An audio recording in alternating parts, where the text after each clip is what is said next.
chairperson, former chairperson of the National Green Tribunal, whenever he visited here, he talked about the triangular, where it's like a triangle basically between the Part 3, Part 4, and Part 4 of the Indian Constitution.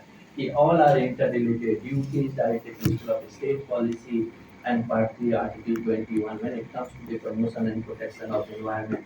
And we are very happy and blessed that we have a great court, the Supreme Court of India, high courts, and also the later on National Green Tribunal for strengthening the environmental law jurisprudence in India. This is not the time to go on the cases starting from the MC matter 1986 onward liability when the good leakage.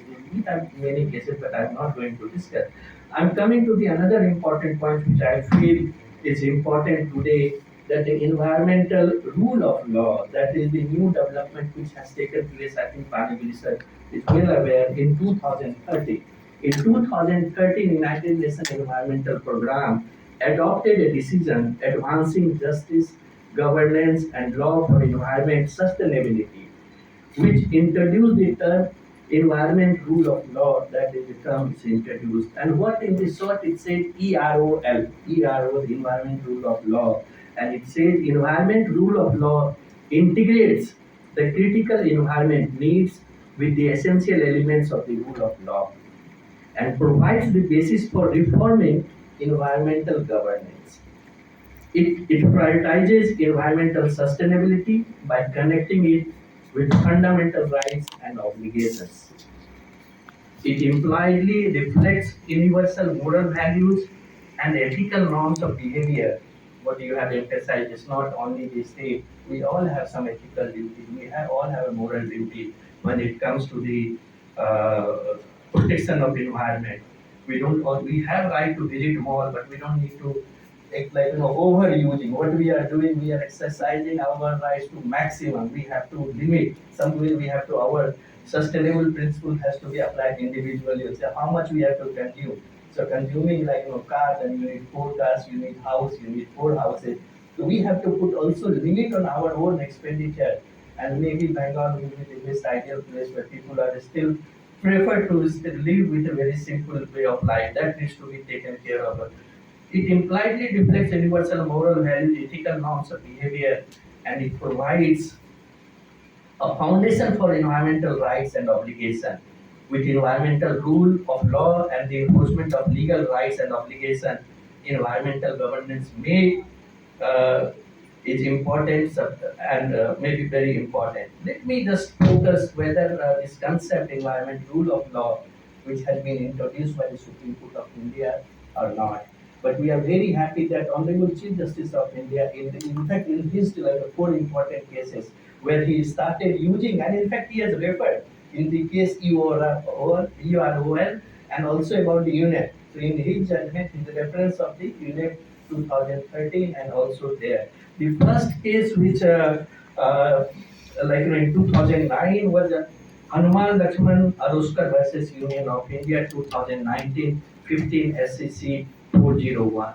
In this case, the court found that the state of Goa's patent and abject failure in failing to disclose transparent information regarding wetlands, water resources, water bodies, biosphere, mountains and forests within the concerned area. That is the Mopa airport which has come into already there. So court have also raised about the EAC, Expert Appraisal Committee report. So there are a lot of issues, and that is the big challenge before the court. That is the big challenge before the National Green Tribunal. How to align what I see, and I keep on saying, capital E with the small e. So what is the capital E? Capital E is the economy. So it becomes very large and big and huge. And when we talk about the environment, it becomes small e.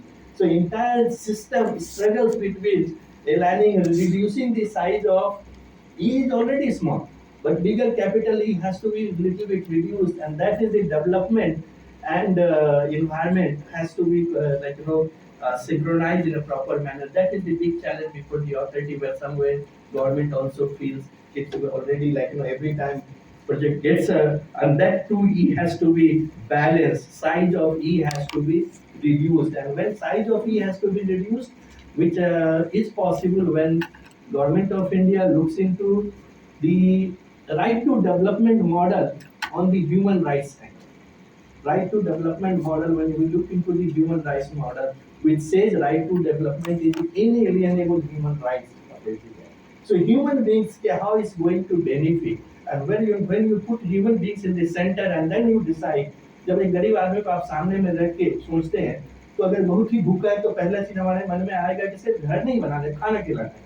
जब वो खाएगा 4-5 दिन तक बोलेगा कुछ काम दे दो, then work becomes very important. Once he started getting some like बोलेगा आप घर रहने के लिए दीजिए, तो order has to be seeing that particular condition, and that is very important when we come into that particular thing. I will take suggestion from Manigiri sir that I'll not go, because sometimes you become very excited and teacher has a big problem. They fail to understand the other speakers around also. They try to consume everything, they don't want to limit. So I'll limit, but other 2-3 cases are there. Bangalore Development Authority case, that is there. HP bus stand case, where permission was for the bus stand, and then hotel they have created, but hotel was finally demolished.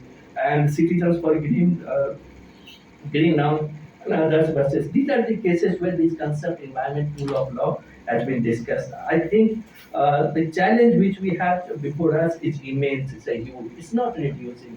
It started from the 1972 till 2023, and but we all are working domestically and globally, and all institutions are trying their best to how to minimize, mitigate the impact of the climate change, may mitigate the environment harm, and I hope that this kind of exercise which you are going to do, and I'm happy that you have already announced those who have participated here, they will also participate in the Vigyan Bhavan and enjoy the program also. With this, once again, Spani sir का बहुत बहुत आपका धन्यवाद कि आपने हमें याद किया और हम लोग मिलकर ये प्रोग्राम किए, और हमारे सारे छात्र छात्राएं जो आए हैं उन सबके बहुत बहुत धन्यवाद. Thank you very much.